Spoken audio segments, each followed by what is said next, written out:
All right, so we're diving into something we all do, shopping, but specifically shopping in English. Okay. We've got a bunch of different sources for this deep dive, like actual guides for how to shop, but then also real conversations we pulled off of YouTube. Ah, And nice. we're even going to get into some cultural stuff, like how shopping is different in different English-speaking countries, which I think is really interesting. Yeah. Yeah, that is fascinating. Um, what really strikes me is just how much goes on beneath the surface. It's Hmm. not just the words you say, it's this whole blend of the language. Yeah. Yeah, and then the culture that's kind of underpinning it. Yeah. Okay, so let's jump into it. We got to start with the basics, right? Right. Any good shopping trip needs a good start, which means those simple greetings, Yeah. like hello, thank you, Yeah, excuse me. right. They seem basic, but you got to nail them. I think it's about establishing a rapport. Yeah. Just showing respect, being polite, and that can be even more crucial when you're in a new place. Yeah. Trying to navigate a different culture. Right. And we found like one source that actually said those basic greetings, like if you start with a friendly hello, it actually can make the whole experience for both you and the person you're talking to Right. more enjoyable. Absolutely. Creates a more positive atmosphere, makes things go smoother. Yeah. And along with those basic greetings, we got to talk about something kind of practical, which is numbers and currencies. Right. Like imagine trying to haggle for a price, but you're like totally fumbling with the numbers. Yeah. That's not good. It's a recipe for disaster. I remember this one time I was traveling and I like totally messed up a number and ended up paying way more than I was supposed to. Oh, no. Awkward. Yeah, you gotta be able to work with the numbers, especially those larger ones. Yeah. And know the local currency. Absolutely. Shows you're prepared. Yeah, helps prevent any miscommunications or misunderstandings. Right. Okay, so you've nailed those basics. Yeah. You're ready to actually like start asking for what you want. Right. So what are some phrases to keep in mind? Well, we found stuff like, I would like to order, Okay. or can I request? Okay. Even, could you please bring me? If you want to be super direct. Yeah. So there's a range there. Yeah. And I noticed that some of the sources we looked at, they really stressed that you have to kind of choose the right phrase for the situation. Yes. Like, may I have? Yeah. Might sound better if you're in like a fancy boutique Mm-hmm. versus can I get, which is more like laid back. Right. Did you notice that? Absolutely. Context is everything, right? Right. A casual phrase in a really formal setting could come off as rude. Yeah. And then a super formal phrase in a really chill shop might sound a little bit weird. It's like there's this whole unspoken code. Exactly. Yeah. Okay, so let's say you found what you want. Mm-hmm. You're ready to buy. Okay. How do you handle that whole payment situation? Yeah. Well, mastering those phrases related to payment, that can really make this step a breeze. Yeah, it's all about clear communication. Yeah. So phrases like, what payment methods do you accept? Or, can I pay with a credit card? Yeah. Those can really help you out. Absolutely. Helps avoid those awkward moments at the register, Yeah. fumbling around. Yeah. And don't forget about installment payments. Okay. If you're making a larger purchase, there might be more options than you realize. Yeah, and I think it's interesting, too, that those phrases about payment, they're not just for buyers, they're also for sellers. Oh, totally. So even if you're behind the counter working in a shop, Right. knowing those phrases is going to help you out, too. Absolutely. It's a two-way street. So Yeah. you've got what you want, you're ready to buy. Mm-hmm. What are some ways you can seal the deal? Yeah. So we found one source that really stressed saying thank you when you're closing a deal. Oh, yeah. So something like, thank you for your help. I'm ready to make the purchase. Right. Shows appreciation. Yeah. It's just a nice way to strengthen that customer-seller relationship, Yeah. even if it's a quick interaction. Right. It could be as simple as saying, I'm happy with my decision, I'll take it. Yeah. Or something like that. Yeah. And a polite farewell is key, too. Oh, for sure. Just as simple, thank you for your help. Goodbye. Yeah. Shows you value their time and assistance. But what if you want to kind of take your shopping skills up a notch? Yeah. What if you want to try bargaining? Okay. Now we're talking strategy. Yes. We found some good phrases for that. Like, can I get a discount if I buy two? Okay. Yeah. Or I was hoping to get this for a little less. Right.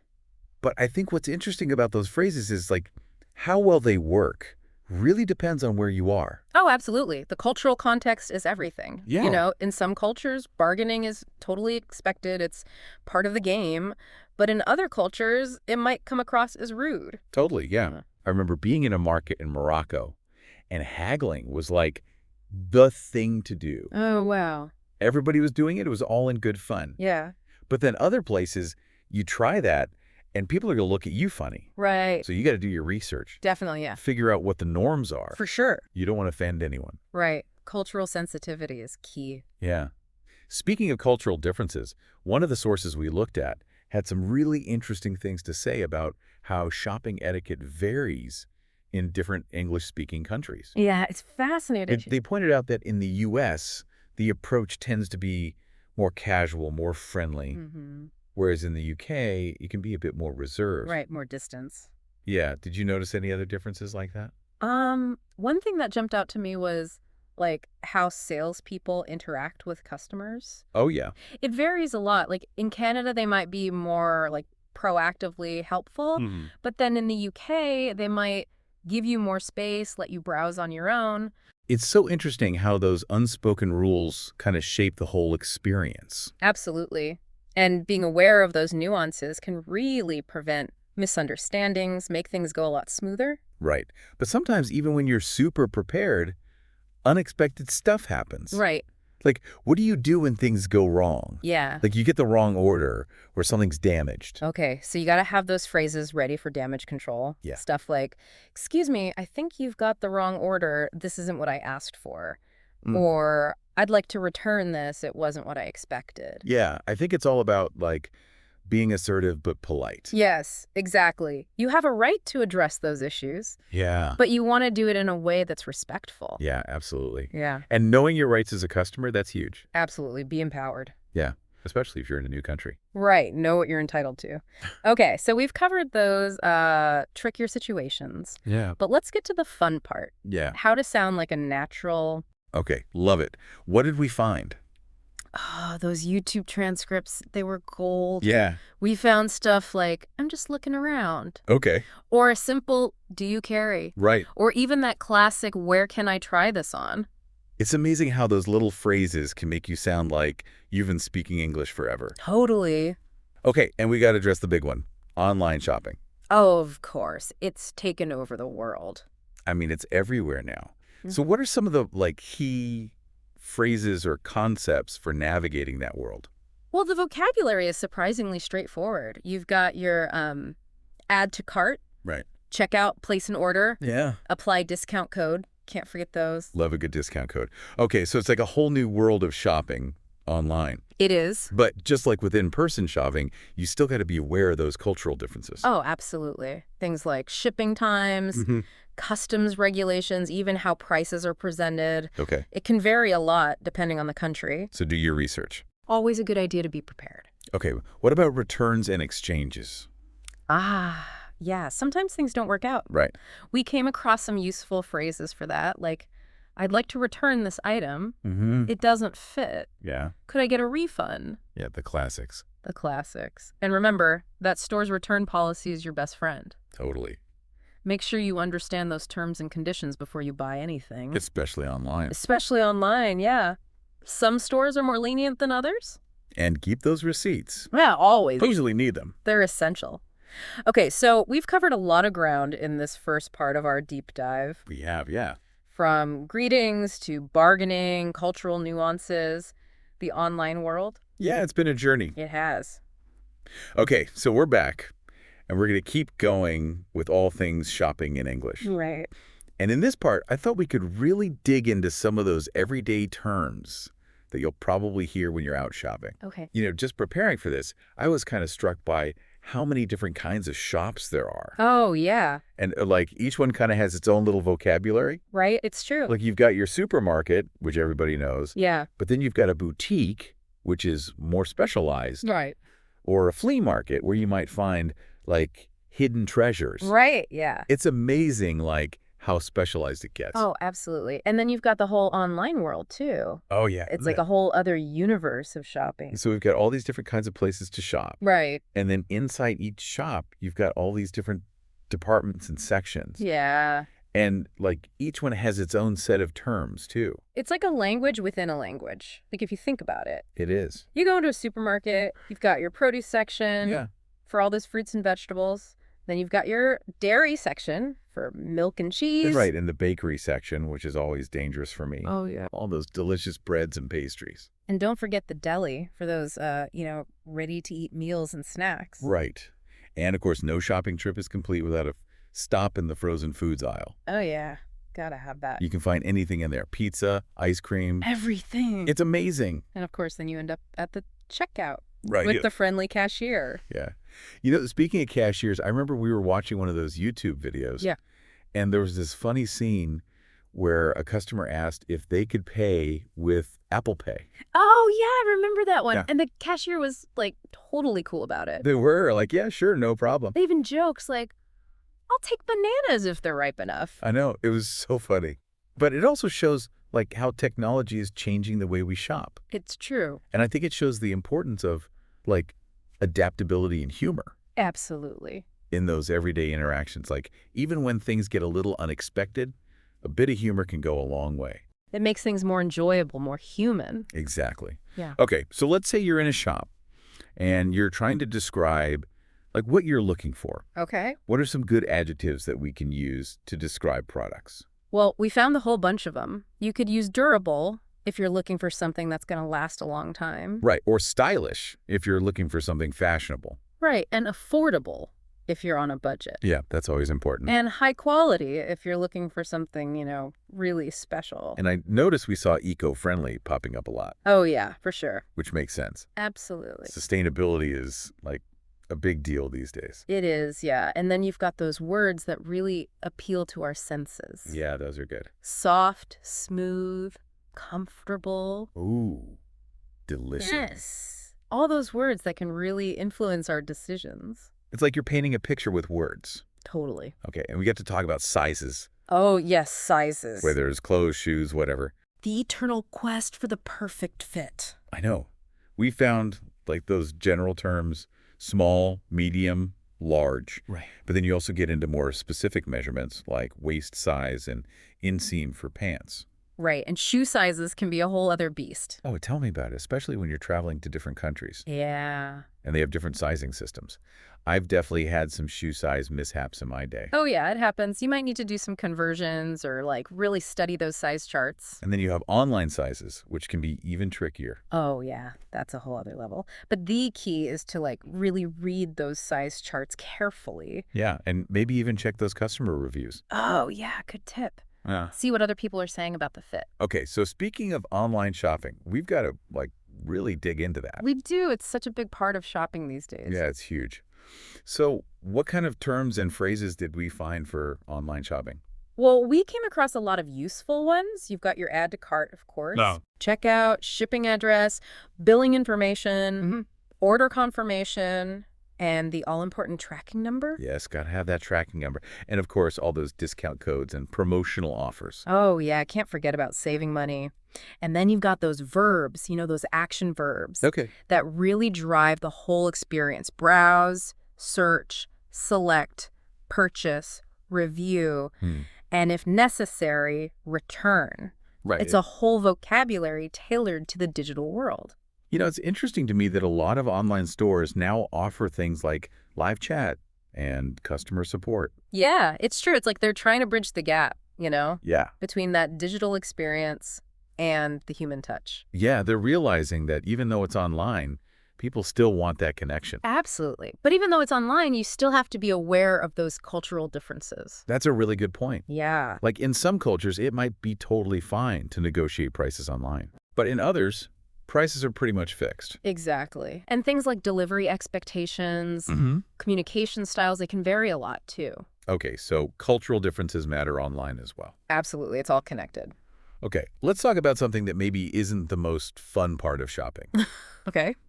But it's definitely important, and that's returns and exchanges. Yeah, sometimes things just don't work out. Right. You buy something, it doesn't fit, or you change your mind. Yeah. So we came across some useful phrases for handling that, like, I'd like to return this item. Okay. Or, it doesn't fit. Right. Or, I'd like to exchange it for a different size.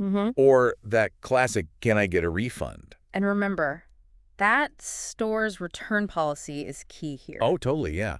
You got to know what the rules are before you buy anything. Absolutely, especially online. Yeah. Some stores are a lot stricter than others. And always, always keep those receipts. Yes. Receipts are your friend. They're essential. Okay, I want to talk about something that I think is super fun, which is haggling. Ooh, yes. Haggling. It's a skill, you know? It is. It can be a bit intimidating for some people. I know, but it can save you money. Absolutely. And it can be a really cool way to, like, connect with people, especially in certain cultures. Yeah, it's like a cultural exchange in itself. Yeah. So what phrases did we find for haggling? Well, one of our sources described it as, like, a dance.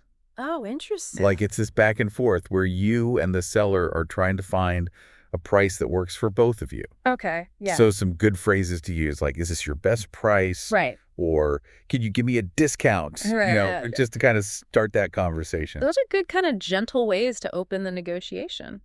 But remember, with haggling, it's really about, like, finding that middle ground. Exactly. It's not about trying to win or get the absolute lowest price possible. It's about mutual respect. Yes. And cultural sensitivity. Oh, absolutely. Haggling's expected in some cultures. Yeah. But in others, it might be seen as, you know, inappropriate, even rude. So do your research. Know the local customs. Yeah, for sure. But most importantly, have fun with it. Yeah. You know, haggling can be a great way to connect with people, experience a different culture. Okay, now we've been talking about a lot of the fun and exciting aspects of shopping. Yeah. But, realistically, it can be stressful sometimes too. Absolutely. Especially if you're on a budget or you're dealing with crowds or you're just feeling overwhelmed by all the choices. Yeah, it's sensory overload sometimes. It is. So it's important to, like, take care of yourself. Yes. Take breaks if you need them. Stay hydrated. And don't be afraid to ask for help. Yeah. If you're feeling lost, just ask someone. Yeah. So it's all about finding that balance, making the experience enjoyable, not overwhelming. Exactly. And it's okay to walk away from a purchase if you're not feeling it. Yeah, absolutely. You're in control. Okay, what about those times when things go wrong and you need to, like, address a problem? Okay, so those situations, they can be a little tricky, but you have a right to, express your concerns. Yeah. So what are some phrases we can use in those situations? Well, we came up with a few, like, excuse me, can you help me find something? Okay. Or I'm having a problem with my order. Or even something like, I'm not happy with the service I received. Right. But I think the key is to stay calm and polite, Absolutely. even if you're feeling frustrated. A calm demeanor goes a long way. Yeah, it really does. It's about finding solutions, not creating more problem. Exactly. Okay, so we're back for the final part of this shopping deep dive. We've covered a lot, but let's face it, sometimes things just don't go smoothly. Right. So in this last part, I thought it'd be good to kind of focus on those tricky situations that can come up when you're shopping. Yeah, those moments when you need to, think on your feet. Exactly. And it can be a little stressful. It can, especially if you're in a new place or you're not sure of, the right way to handle things. So think of this part as, like, your guide to navigating those unexpected moments with, like, grace and confidence. Oh, okay, I like that. Your shopping survival kit. Yeah. So let's say, you've done all your research, you've got your phrases ready, but then, boom, something unexpected happens. Right. What do you do? Well, I think the first thing is just remember that even with the best preparation, things can still go wrong. Oh, absolutely. It's like part of the shopping experience, right? It is. So don't panic. Right. Like, you might end up with the wrong order, or a product might be damaged. Or maybe the service just wasn't that great. Right. Yeah. But knowing how to address these issues politely but firmly can make a huge difference. It's about being assertive, but not aggressive, right? Like finding that balance. Okay, so let's say you get an order and it's not what you expected. One of the sources we looked at suggested starting with a phrase like, excuse me, I think there's been a mistake. Yeah, that's good. It's direct, but also opens the door for a conversation. Right. You're not accusing anyone. You're just stating a fact. Exactly. And then you can follow up with a clear explanation of the issue. Right. Something like, this isn't what I ordered, or this item is damaged. Could I get a replacement? Yeah. Keep it focused on finding a solution. Right. And I think it's good to remember that most businesses genuinely want their customers to be happy. That's true. They want to fix problems. Yeah. So if you approach the situation calmly and politely, you're more likely to get a positive outcome. Okay, but what about those times when you actually need to make a complaint? Okay. Yeah, if the service was really bad. Right. Or you felt like you were treated unfairly. Those situations can be tougher. They can be, yeah. But it's important to remember that you have the right to express your dissatisfaction. Absolutely. And you should. Okay, so what are some phrases we can use in those situations? Well, if you need to escalate the issue, like talk to someone higher up, you could say something like, I'd like to speak to the manager. Okay. Or maybe something like, I'm not happy with the service I received. Yeah, that's good too. It's clear and direct, but not overly aggressive. Right. And I think it's good to remember that, especially if you're shopping online, a lot of platforms have like dedicated customer support systems Oh, yeah, they do. where you can file complaints or report problems. So don't be afraid to use those resources. Right, they're there to help. Okay, now let's talk about something that can be a little awkward, even for experienced shoppers. Oh. Returns. Like returns. I know, right? Like sometimes you got to do it, but it's not always fun. No, it's not. Like Yeah. maybe something doesn't fit, or you changed your mind, or it just wasn't what you expected. Right. And in those cases, knowing the store's return policy is super important. Oh, it's essential, Yeah, make sure you understand those terms and conditions before you buy anything. especially online. Right. Because some stores have much stricter return policies than others. Yeah, it varies a lot. Okay, so let's say you do need to return something. Oh, What are some good phrases we can use? well, you could start with something simple like, I'd like to return this item. Okay. Or it doesn't fit. Mm-hmm. Yeah. Or, could I get a refund? Yeah, the classics. The classics, but whatever you say, make sure you have your receipt. Oh, yes. Receipts are key for returns. Absolutely. Most stores won't accept a return without one. All right, before we wrap up, I want to circle back to haggling. Okay. Yeah, we talked about it a bit earlier. Yeah, it's a skill that can be really useful, especially when you're shopping in certain cultures. It can save you money and also be a fun way to interact with people. Right. One of our sources described it as like a dance. I like that analogy. Yeah, it's like a back and forth negotiation where you and the seller are trying to find a price that you both feel good about. Right. It's not about, like, trying to win or get the absolute lowest price possible. No, it's about finding that middle ground, that compromise. Exactly. And remembering that, like, it's a cultural exchange as much as a financial one. Right, so be respectful, be aware of local customs, and most importantly, have fun with it. Yeah, enjoy the process. So I think that about wraps up our shopping deep dive. Wow, we covered a lot of ground. We did, from those basic greetings all the way to handling those trickier situations. And we learned a ton of useful phrases and vocabulary along the way. Yeah, and we talked about those cultural differences that can really impact your shopping experience. So no matter where you are in the world, you should be ready to shop with confidence. Exactly. So go out there, explore, and most importantly, have fun shopping in English.